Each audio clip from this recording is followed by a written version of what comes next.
Robert, welcome to the show. How about you quickly introduce yourself and we'll get right into it. Today's topic being around tech strategy and team management. Hi, thanks for having me. So I'm Robert Falzon. I'm the head of engineering in the office of the CTO for Checkpoint Software. I'm based in Toronto, Canada. I've been with Checkpoint now for this is my 18th year at the organization. So I've seen a lot with the company and certainly a lot in the industry as well. So, Robert, you work closely with the CDO, big teams, etc. Is it a challenge these days? Is it nerve-wracking? Is it exciting? How would you go about it? I think the from an IT perspective, obviously my focus in all of this is in cybersecurity. So I think with the advent, even just prior to the challenges we had with COVID at the beginning of last year, around the December to March timeframe, we've seen a significant impact in our business from a number of different factors. The first one, obviously, was the fact that everybody suddenly had to move a number of their resources to work remotely. So this forced businesses to take a serious look at maybe accelerating work from home programs, Yeah. creating more budget, so that created impacts to other activities that they may have slated for the year. Of those budgets were reallocated. So it created a lot of turmoil and chaos for a number of organizations that I'm working with, not the least of which related to the security aspect of it and the fact that it created so much more risk in the environment. So it is exciting. Yeah, yeah, exactly. So, what are the building blocks of a good IT security strategy? Well, there's a whole lot of them. I think the primary thing that I see that I could point to specifically that's made a big difference for companies in times of chaos is engagement. So engaging with their peers is one major one that I think gets overlooked quite a bit. The second one probably is the return to the basics, right? Having a look at a solid IT security model. Just, if you have folks who are certified in various different aspects of security, cybersecurity, and general network awareness, that you rely on those resources, right? Make sure that we're paying our people an appropriate wage to make sure that we're getting the people that are going to make the difference for us. We've seen a significant increase in challenge related to populating important roles with individuals who can complete those tasks for us. So yeah. I think probably the return to the basics, right? Have a look at your security model. Are you properly engaging that model? Are you following it through from the creation of the strategy to the review of that process and to the change control aspect of it? Those are the things that in times of chaos tend to get pushed aside. So we need to go back to that basic fundamentals, I think is the most probably important thing I would highlight. So you can have the models, you can have the frameworks, but at the end of the day, it's the person, right? It's the leader, the team manager in charge that's actually going to bring the most out of the resources. So how important is it to be an empathy-based leader in all of this? This is huge. I think when there's so much at risk, when there's so many challenges in the workplace, we tend to, focus on the task at hand and not so much the people who are responsible for completing those tasks for us. Empathy is critical. I know at Checkpoint we've been very careful to make sure that our personnel are properly managed from a mental health perspective, to make sure that they're taking their necessary vacation in times of extreme challenge like this. It's become difficult for a lot of people to separate their home life from their work life. So you need to be a little bit more, probably a lot more aware of the circumstances that your personnel find themselves in, because if you're not looking after their health, they will go somewhere to find someone who will work with them on that. Absolutely. So how would you define your leadership style? Is it team-centric? It is. So for me, I think from a team perspective, I like to focus on empowerment. So, I spend the time in advance making sure that I have the right people. So we have a careful vetting process and an interview process that's very deliberate. But then once we have those people in place, we tend to want to empower them, right? So I rely on their decision making. I make sure that they feel empowered to make change where they feel it's necessary. And I also like to keep them socially engaged so that they realize that the company is more than just the sum of the business, but they also have a direct impact on the communities that they find themselves in too. And you do have to be empathetic to understand those. So, if you talk about empowerment and about team management, has there ever been a time where you deliberately let your team fail so that they will learn from it? Do you see that as an effective strategy? I do, and yes, I have done exactly that. And as a top level executive, you do have to, as I mentioned, rely on the decision making prowess of those that you put in those places. So I think at this point, from a if you're trying to figure out a way to make them feel like they're engaged and make them feel like they're going to be successful, they will have to make decisions that sometimes will not be entirely accurate. I don't know everything, obviously, despite the term that I've had here. There's always fresh thinking and new perspectives. Uh, those you have to take risks sometimes, and I do believe that by empowering your personnel to make some of those choices and to support them when they do so, they will fail Yeah. sometimes, but failure is also the beginning of a new opportunity, right? So, what are your top three tips for giving feedback that empowers others?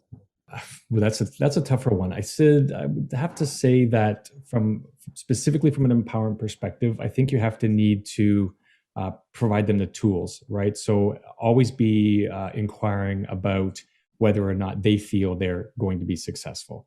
So you'll find sometimes that we might initiate a program, for example, and deliver it to our teams, and then expect them just to simply execute on it, not realizing that maybe there are aspects of their enablement that are missing. So I think one of the big ones is always keep your door open. So I empower my team to constantly reach out to me, whether or not they're direct reports of mine or skip level reporting. I always make sure that the door is open for communication. Second tip I would say is certainly to make sure that they speak up, demand change. If they see something that's not working, make sure they engage with the proper teams, and if they don't know who they are, to reach out to me so I can help them with that. And I think be bold, right? So one of the challenges we have sometimes in a leadership position is that it might be perceived that we're not open to ideas. I think despite the fact that we have a mission that we need to execute Mhm. on, a lot of our junior members often have great ideas, and we need to find a way to make sure that they're empowered to share those ideas, and to give them the opportunity to succeed. So, in hindsight, what is something that you've actually learned from your team? I think, as I said, I've been in the business a long time now. So I think with that relation to some of the new technologies, that's probably the biggest thing that's changed my outlook. The fact that we have a number of new significant technologies and advancements in things like artificial intelligence and machine learning.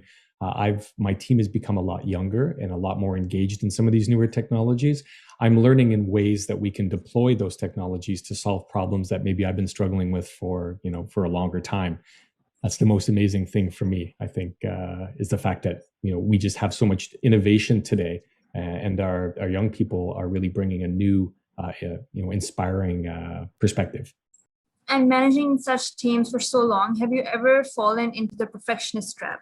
That's a little bit more difficult, I think. I do subscribe to the enemy of good is perfect. So sometimes you do have to make incremental steps towards your goal.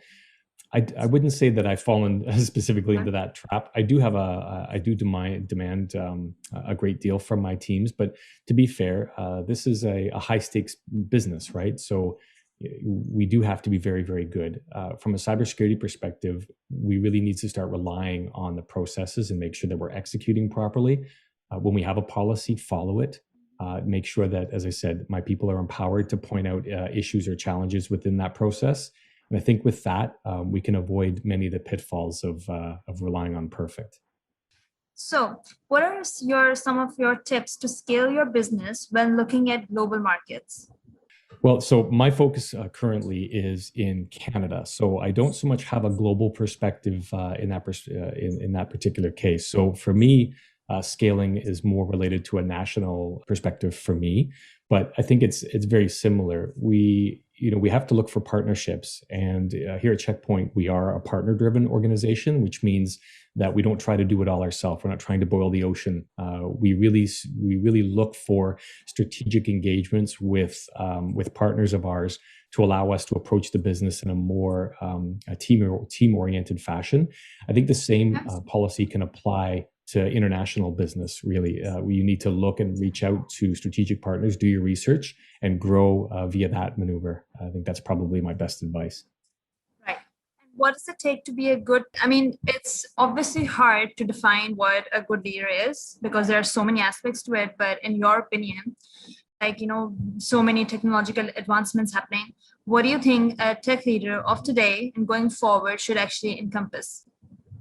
I think you need to surround yourself with the right people, right? So any time that I look at a new hire, I look to find something that I'm missing, right? Something that will make our team stronger as a whole. We can't demand that each individual on our teams have all of the tools in their person. We have to start building teams that work together. There's so many technologies. As a tech leader, you're not going to find an engineer who knows everything about every tech. So you do need to be a little bit more diverse, be open to different ideas. For example, traditionally we've seen a huge shift in cybersecurity business from local data centers into the cloud. So it's required a completely new set of engineering capability and engineering knowledge. So I'm finding myself reaching, threat hunters and cloud technicians and individuals who perhaps might not have been considered for a role like mine in the past. So diversity is key. Certainly, that's going to be a major factor in your success. Absolutely. And lastly, Robert, how do you think the C-suite operations will evolve in the next 3 years? That's an interesting one. I think, again, you're going to see more collaboration. I'm seeing more and more every day now that individuals who are responsible for not just well, specifically, I'm involved in cybersecurity mostly, but the CISOs and CIOs that I'm working with are finding themselves constantly looking for more information. So, as I mentioned before about strategic partnerships, I think from a business perspective, achieving those from a communications perspective, get involved with your peers in the industry and share that knowledge. Typically, cybersecurity knowledge has been something that's kept fairly close to the vest, as we figured, if we keep it a secret, nobody will know how to hack us. That's changed dramatically now. We encourage information sharing of procedures and ideas. I think you're going to see a lot more collaboration between companies as they learn to cope with, the next few years here of security challenges. Right. Okay. Well, thank you, Robert, for joining us today. That's all we have for our episode today. Great. Thank you so much for having me.